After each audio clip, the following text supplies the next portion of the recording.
This is The Roadmap with Lee Heisman. Hello everyone and welcome to The Roadmap, exclusively here on ASBN.com. I'm Lee Heisman, and every week we bring you some of the brightest entrepreneurs, CEOs and business owners who are climbing the ladder, scaling their businesses, and thinking about how one day to exit stage left.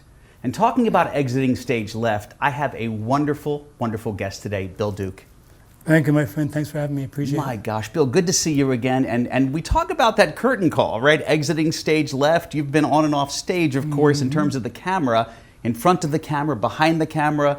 Your name, it just in itself speaks volumes. Thank you so much for coming out today. Thank you. Appreciate it. So, Bill, at a young, spry 81 years old, which I couldn't believe, and you said I could talk about that. Yes. How have you kept yourself in this industry of the movie industry as long as you have? What inspired you to get into it many years ago? I think for me, I grew up in a time of segregation. And so I was inspired by visual images on screen. And one of those important figures was Sidney Poitier. Of course. And then Harry Belafonte. Of course. I looked at them, but I wasn't into acting because they were so rare. But I went to a Dutchess Community College studying English. I was going to be an English major, and I used to write because I was bashful and write my journals, etc. And I got into a class, and you had to act in the class. And I did a play called The Emperor Jones. And some hit me. It's hard to explain, And so I went to BU, became an English major, and met Lloyd Richards, one of the first black directors on Broadway with A Raisin in the Sun, and he became my mentor. And took me to the Negro Ensemble Company, and encouraged me to keep going in spite of all of the things that you face, but never allow me to say, I give up or stop or anything. Well, dating myself in my mid-50s now, there were shows that I grew up on, and shows that a lot of people may not even know that you were an actor in. Mm-hmm. And I'm not going to reference the new versions of Charlie's Angels and Starsky and Hutch, but the original versions of Charlie's Angels, Starsky and Hutch, Dallas, Benson, Car Wash. Yes. These were monumental TV shows back in the day. How did you get involved to even break into those opportunities? I had good agents at the time, and they would, even if the first time they went, the network or studio said no, they would go back 5 more times. And so based upon their belief in me, I was able to do those shows. So let me ask you a question, because we talk about TV, and we're going to get to movies, of course, and I want to get to where your future is going, which is our current social media world of YouTube. We'll get to that. But you actually transitioned from acting into directing. Is that accurate? Yes. Talk about how does it happen? You just wake up and say, I want to direct something? It can't be that easy. No, I started out directing stage plays. I wrote and directed some of my own things, and then I went to the Negro Ensemble Company and directed under Robert Hooks and other people who pioneered. And I was always intimidated by the equipment. I mean, stage is one thing, but when you have lights and cameras and sound, and so someone encouraged me to go to the American Film Institute. And as a result, I became familiar with the tools of directing. So, well, let me ask you this question, because, Bill, you've had such a successful career. We're going to get further down the road. But in these early stages, for people out there listening and watching this, was it as easy as you make it seem? How many mistakes did you make? What catastrophic failures or obstacles did you run into? Well, when I first started, I learned a little bit, but I didn't really understand that in terms of directing specifically. It's a creative process, but it is also a management process.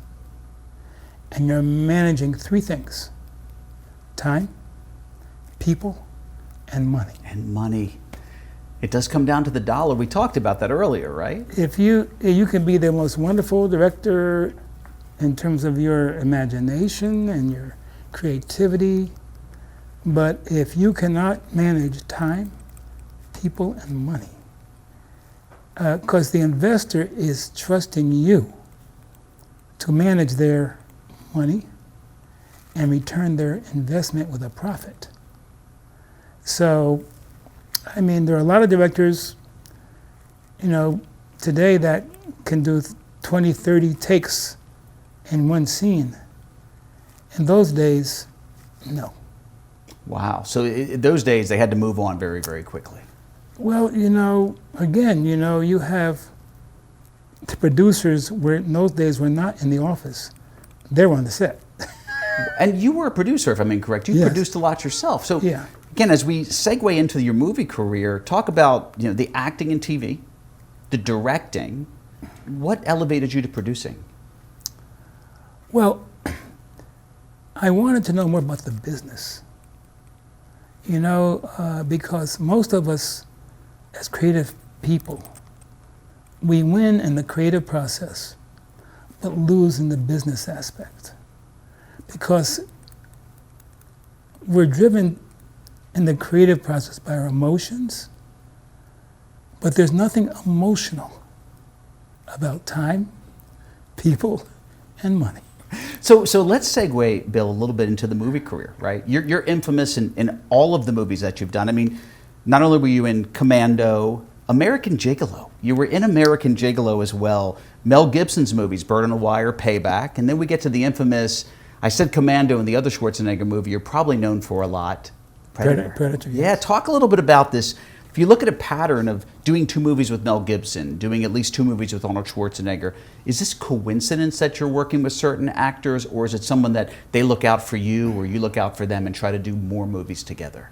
It was mutual, A lot of it's just about the experience of working with another human being that they're talented, they're respectful, they don't bring their ego to the set.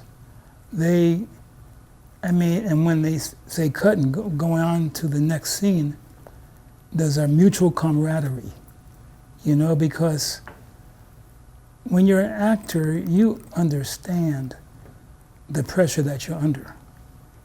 You have to come prepared. If you have respect for your other actors and for the director and for the scene, you don't just come and make things up or I forgot my lines. Or Have you ever run into that? Have you ever forgot your lines?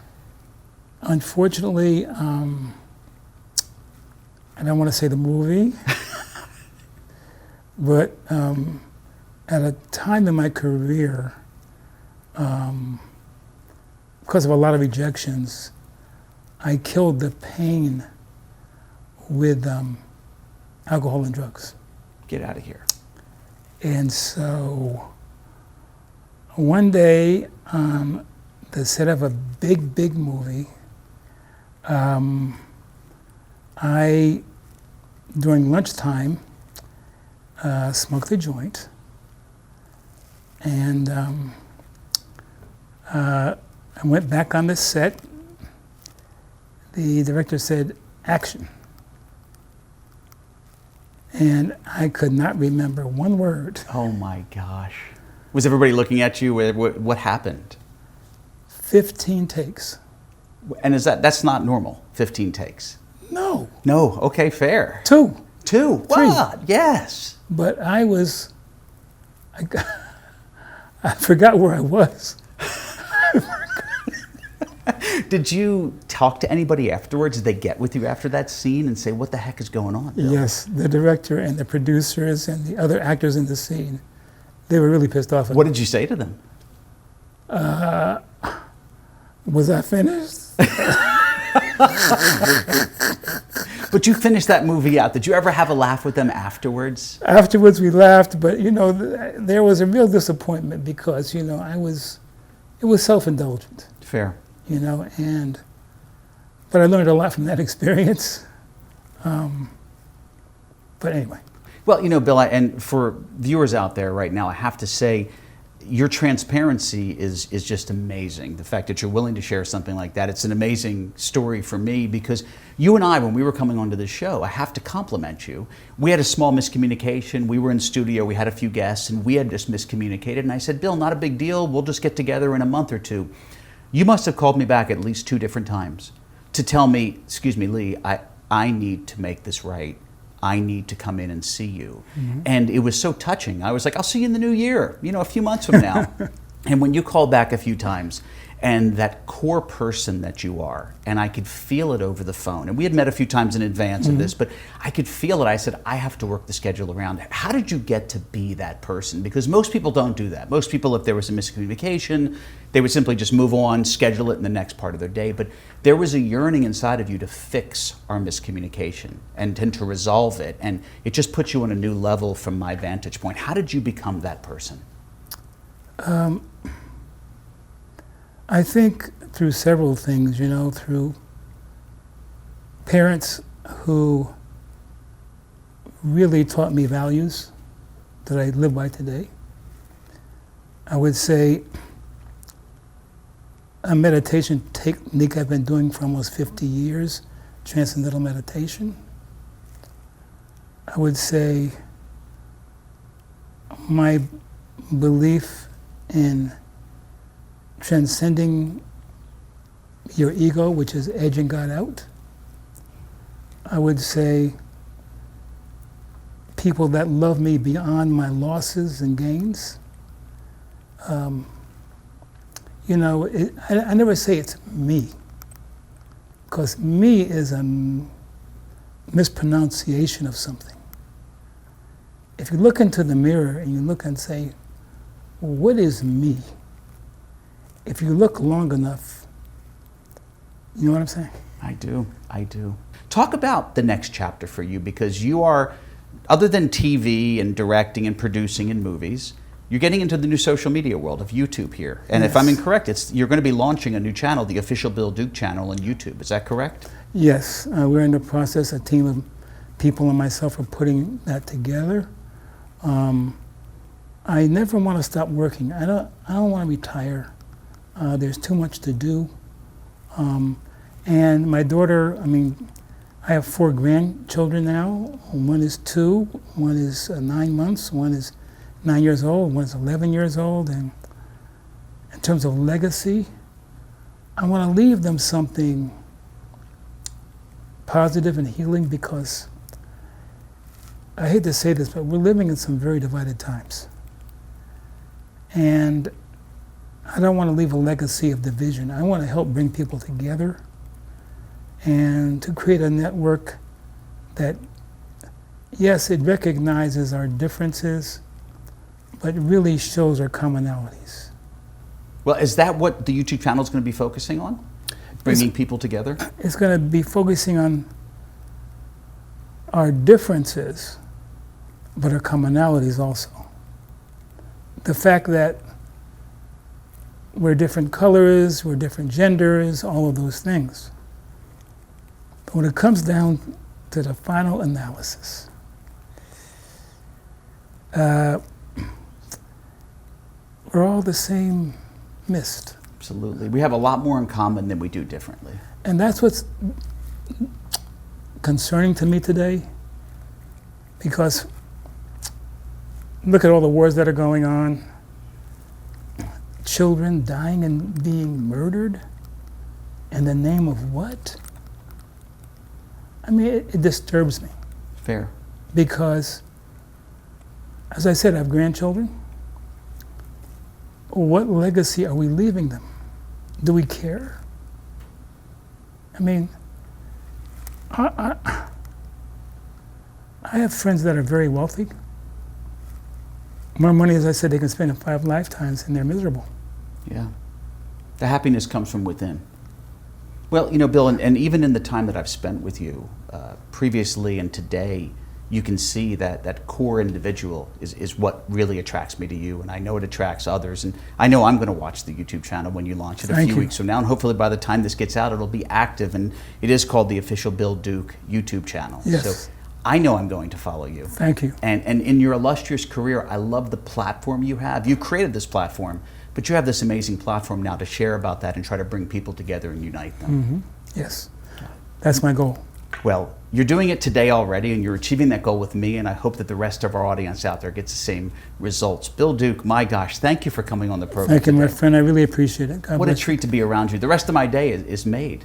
Ladies and gentlemen, listen, please go back and watch some of Bill's old shows. You're going to see him. He doesn't change much. He looks the same. You look the same. You look wonderful. My gosh. Thank you. Do follow his YouTube channel, The Official Bill Duke, of course, and that'll be probably launched by the time this comes out. And Bill, thank you so much again, and thank you for joining us today. I hope this show was as insightful for you as it was for me.